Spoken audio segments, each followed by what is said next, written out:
Congolaises, Congolais, mes chers compatriotes, depuis les accords de Sun City, les confessions religieuses ont la lourde tâche d'accompagner les processus électoraux dans notre pays, notamment par la désignation, entre autres, du président de la Commission électorale nationale indépendante, CENI en sigle, institution citoyenne appelée à organiser les élections dans notre pays. Point n'est besoin de rappeler ici et maintenant que la tenue de bonnes élections est un des fondamentaux pour une paix sociale durable et une stabilité politique, gage de l'attrait d'investissement et de la croissance économique. Il vous souviendra qu'en 2020, devant la nation, je m'étais opposé à l'investiture du candidat président de la CENI désigné pour, entre autres, les raisons ci-après. La question de l'entérinement des membres du bureau de la CENI n'était pas inscrite à l'ordre du jour de l'Assemblée nationale. Un seul PV désignant le président de la CENI, du reste sans soubassement, m'avait été transmis pour promulgation, alors que le bureau de la CENI devait compter 13 membres. Le président et le vice-président de la plateforme des confessions religieuses n'avaient pas sanctionné le PV de désignation par leur signature, et 2 des représentants des 6 confessions religieuses supposées avoir soutenu le candidat président désigné en 2020 ont été désavoués par leur hiérarchie, entachant ainsi la régularité de ce processus de désignation. Face à cette situation et en ma qualité de garant de la bonne marche des institutions, j'avais demandé la reprise du processus de désignation en recommandant que le consensus soit privilégié.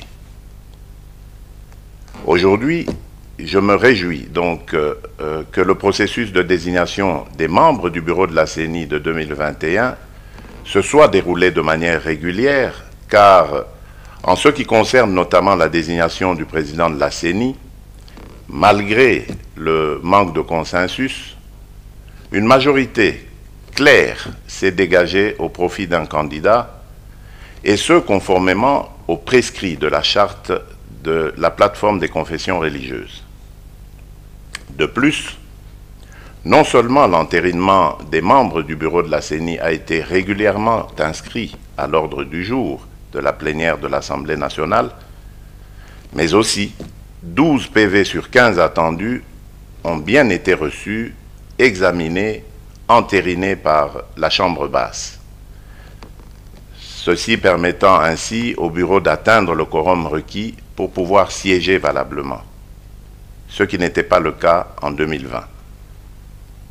C'est ici l'occasion de féliciter le président de l'Assemblée nationale pour avoir donné plusieurs occasions aux confessions religieuses membres de la plateforme de se retrouver afin de dégager un compromis à défaut d'un consensus. Chers compatriotes, notre pays a résolument opté pour la démocratie compétitive. Celle-ci a ses règles qui veulent que l'on ait des gagnants et des perdants. Nous ne pouvons pas, après avoir choisi la compétition et les règles y afférentes, nous en soustraire. Nos divergences, loin d'être des faiblesses, sont plutôt l'illustration de notre vitalité démocratique. Au regard de tout ce qui précède, j'ai décidé de signer l'ordonnance désignant les membres du nouveau bureau de la CENI. J'exhorte vivement ces derniers à œuvrer pour l'organisation d'élections libres, démocratiques et transparentes dans les délais constitutionnels. Par ailleurs, nous avons bon espoir que les 3 délégués de l'opposition seront bientôt désignés pour rejoindre cette équipe et prendre toute leur place dans ce processus qui nous concerne tous, Congolaises et Congolais.